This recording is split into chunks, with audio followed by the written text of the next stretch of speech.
G'day world and welcome back to Stuff We Do, where we do all the knife stuff you love. Knife reviews, knife tests, knife modifications and outdoor stuff with knives. Today we are looking at the pickled steel again. We are looking at the Tantor. Beautiful box, extra clip, extra hardware, extra T68 torque bit and then a microfiber cloth. Very nice. Okay, so you get all of this stuff but spares. Okay. I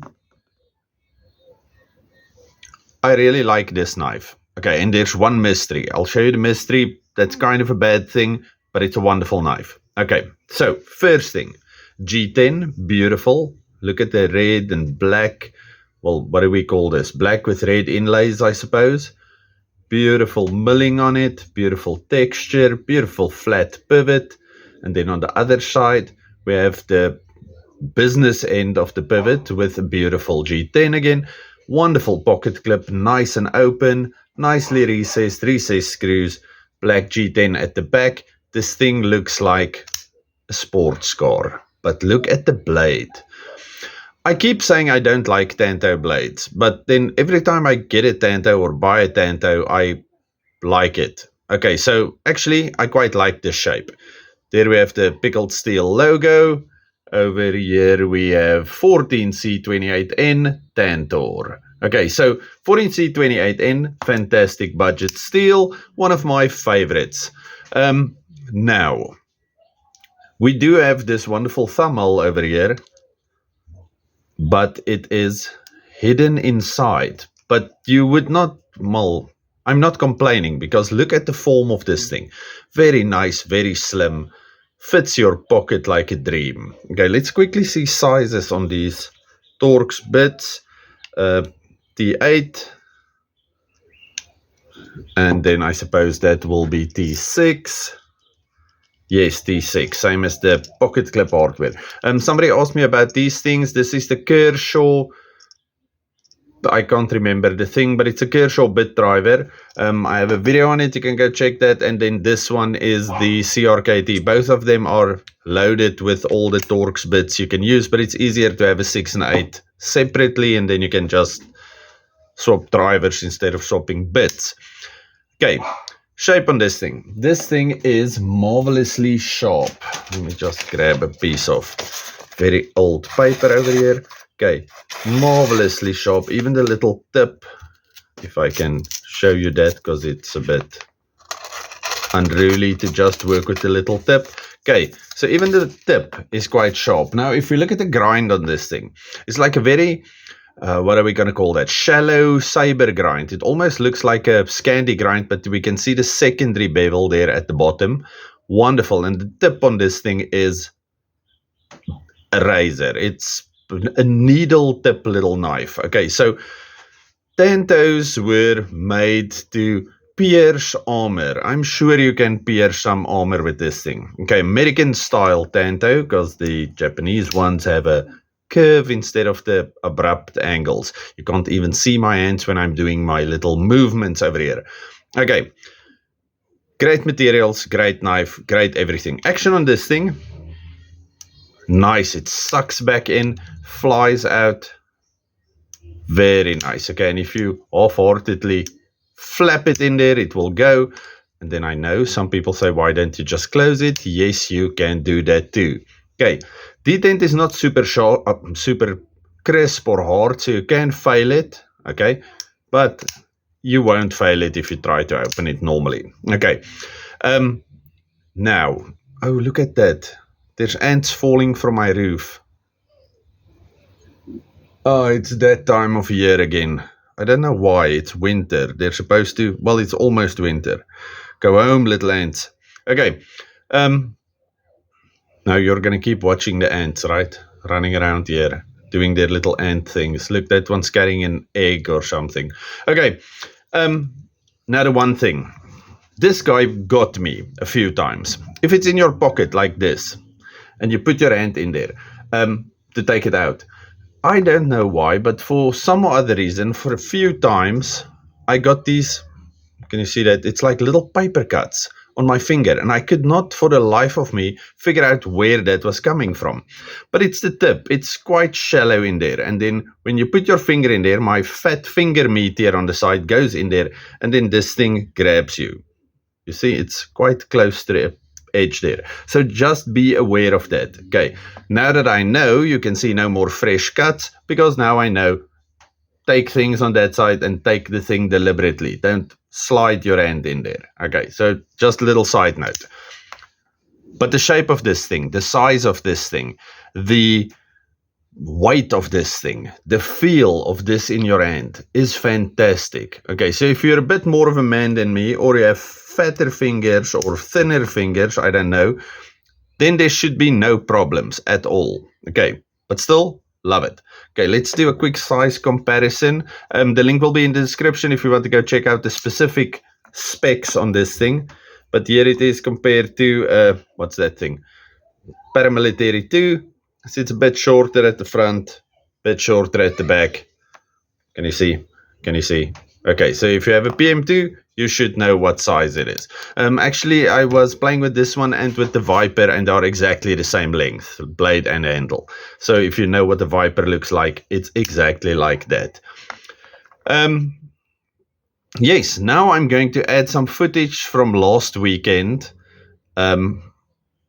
Yeah, I'm going to add some footage from last weekend. We had a braai. It was a wonderful day. I cannot remember if it was a holiday or whatnot. Okay, I'm just going to do that. Okay, coming up, we have a few awesome things. We have this beast of a thing. That's fantastic. We have another pickled steel. We have a few... what do you call this stuff? The people that make the red one? Ontario Knife Company. We have a few, well, hopefully a few Ontario knives coming in. There's this Vivi on the way, one that I'm quite excited about. And then, yes, good stuff will happen. Okay, let's go. We're at my brother's house. We have a fire and we have two types of wars. Let me just see what these things are called. The one at the back is a biltong sausage, and the one in front is a smoked cheese griller wors. So yes, we are going to braai a lot of things today, and I'm using my modified pickled steel Freya. Okay, wonderful. Now let's see what else we're gonna do.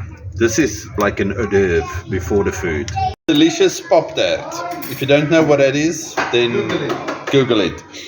Okay, and here we have lamb chops with aromat original. If you're old, you would know it by, yeah, you would know it as Maggie Fondor. And this is black pepper and something seasoning. Lemon black pepper. Lemon black pepper. And then over Olive here oil. we have more that didn't fit. Steak and chops, more steak and chops, olive oil. My brother is a big believer in spicing it a lot.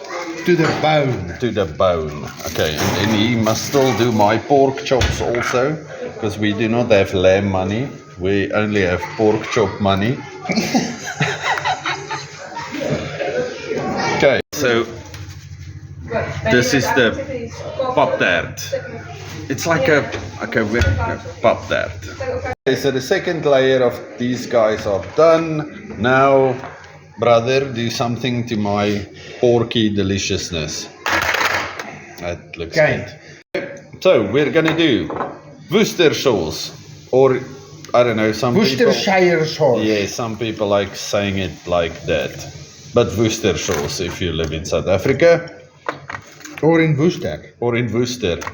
Also in South Africa. Or Worcestershire. Worcestershire sauce. Yes. Okay, it didn't show anything, but you all know what I'm talking about. Worcestershire sauce. Yes. Okay. Okay, so we're adding that to the pork chops. Remember, we only want to get the fat. We need the fat to be crispy, like crackling. Yes, crispy crackling fat. So he's rubbing it sensually. Nom nom. Okay, and then the trick is You need the salt only, Okay, so we're taking salt. And then only on the fat. salt only on the fat. Because you want the little skin to be extremely crispy. Okay.